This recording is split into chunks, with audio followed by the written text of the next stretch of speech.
উত্তর চব্বিশ পরগনার বনগাঁ পৌরসভার উদ্যোগে এদিন বনগাঁতে একটি বর্ণাঢ্য মিছিলের আয়োজন করা হয়েছিল। মিছিল শুরুর আগে বনগাঁ শহরের ১ নম্বর রেলগেট এলাকায় গুরুচাঁদ ঠাকুরের মূর্তিতে মাল্যদান করেন এবং কালী মন্দিরে পুজো দিয়ে কয়েক হাজার কর্মী সমর্থককে সঙ্গে নিয়ে মিছিলের মাধ্যমে প্রচার করেন বনগাঁ লোকসভা কেন্দ্রের তৃণমূল কংগ্রেস প্রার্থী বিশ্বজিৎ দাস। সাধারণ মানুষের উদ্দেশ্যে নমস্কার করে প্রচার করেন তিনি। মিছিলে ডঙ্কা কাশি নিয়ে মতুয়ারাও অংশগ্রহণ করেন।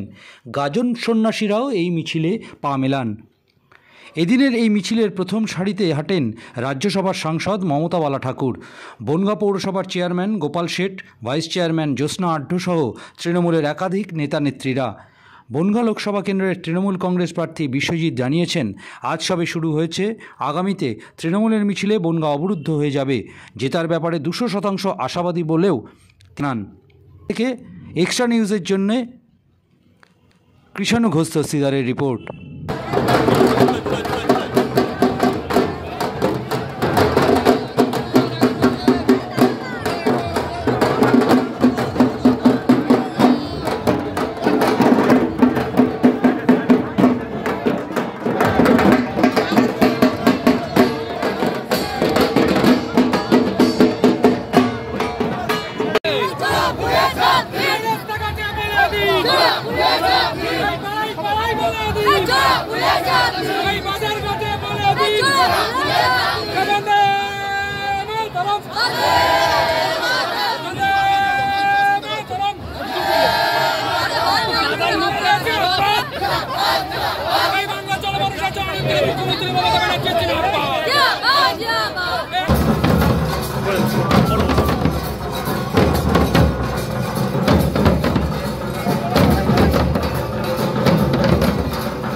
আজকে তো সবে শুরু হয়েছে।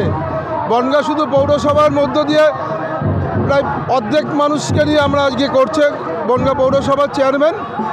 আগামী দিনে পুরো বনগাঁ পৌরসভা নিয়ে যখন করা হবে, রাস্তা অবরুদ্ধ থাকবে, কয়েক ঘন্টা মানুষ দাঁড়িয়ে দেখবে। আজকে তো শুধু আমাদের পৌরসভার একটা ভাগ করে নিয়ে বের করা হয়েছে।